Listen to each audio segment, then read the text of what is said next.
ನಮಸ್ಕಾರ ಎಲ್ರಿಗೂ. ನನ್ನ ಕನಸಿನ ಪ್ರಪಂಚಕ್ಕೆ ನಿಮ್ಮೆಲ್ಲರಿಗೂ ಸ್ವಾಗತ. ಇವತ್ತು ನಾನು ಒಂದು ಮೊಲದ ಕಥೆನ ಹೇಳ್ತಾ ಇದ್ದೀನಿ.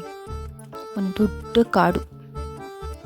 ಆ ಕಾಡು ತುಂಬ ಸುಂದರವಾಗಿತ್ತು ನೋಡೋದಕ್ಕೆ. ಆ ಕಾಡಲ್ಲಿ ಬನ್ನಿ ಅನ್ನೋ ಒಂದು ಮೊಲ ವಾಸ ಆಗಿತ್ತು. ಆ ಮೊಲ ತುಂಬ ಚುರುಕಾಗಿತ್ತು.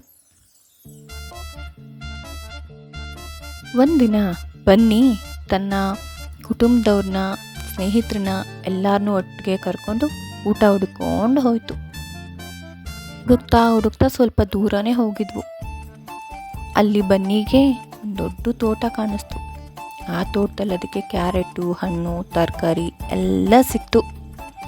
ಅದು ತನ್ನ ಕುಟುಂಬದವ್ರನ್ನೆಲ್ಲ ಕರೆದು ಇನ್ನೇನು ಅಲ್ಲಿ ಕುತ್ಕೊಂಡು ತಿನ್ನಬೇಕು ಅನ್ನೋ ಅಷ್ಟೊತ್ತಿಗೆ ಮೋಡ ಆಯಿತು. ಮಳೆ ಬರುತ್ತೆ ಅಂತ ಹೆದರಿ ಇವೆಲ್ಲ ಒಂದು ಮರದ ಕೆಳಗೆ ಓಡೋದ್ವು. ಮಳೆ ಜೋರಾಗೆ ಬರ್ತಾ ಇತ್ತು. ಗುಡುಗು ಸಿಡ್ಲಿಗೆ ಬನ್ನಿ ತುಂಬ ಹೆದರ್ಕೊಂಡ್ಬಿಟ್ಟಿತ್ತು.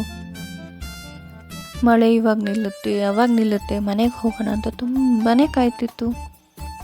ಆಮೇಲೆ ಮಳೆ ಕಡಿಮೆ ಆಯಿತು. ಆಗ ಬನ್ನಿಯವರಮ್ಮ ಮನೆಗೆ ಹೋಗೋಣ ಅಂತೇಳಿ ಎಲ್ಲರನ್ನೂ ಮನೆಗೆ ಕರ್ಕೊಂಡೋಯ್ತು. ಮಳೆ ನಿಂತಿದ್ದೇ ತಡ ಕಾಡಲ್ಲಿರೋ ಎಲ್ಲ ಪ್ರಾಣಿಗಳು ಓಡಾಡೋಕ್ಕೆ ಶುರು ಮಾಡಿದ್ವು.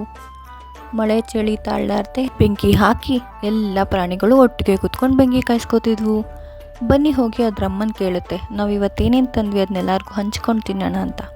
ಅವರಮ್ಮ ಆಯಿತು ಅಂತ ಹೇಳಿದ ತಕ್ಷಣ ಬನ್ನಿ ತುಂಬ ಖುಷಿಯಿಂದ ಕುಂಡಾಡಿಕೊಂಡು ಅದು ತಂದಿರೋ ಊಟನ ತನ್ನ ಸ್ನೇಹಿತರಿಗೆ, ಕುಟುಂಬದವ್ರಿಗೆ ಎಲ್ಲರಿಗೂ ತಾನೇ ಹೋಗಿ ಹಂಚಿ ತುಂಬ ಖುಷಿ ಪಡುತ್ತೆ. ಇಲ್ಲಿಗೆ ಬನ್ನಿ ಕತೆ ಮುಗೀತು. ಈ ಕತೆ ನಿಮ್ಮೆಲ್ಲರಿಗೂ ಇಷ್ಟ ಆಗಿದ್ದರೆ ಲೈಕ್, ಕಮೆಂಟ್, ಶೇರ್ ಮಾಡಿ. ತಪ್ಪದೆ ನಮ್ಮ ಚಾನಲ್ನ ಸಬ್ಸ್ಕ್ರೈಬ್ ಮಾಡ್ಕೊಳ್ಳಿ. Thank you.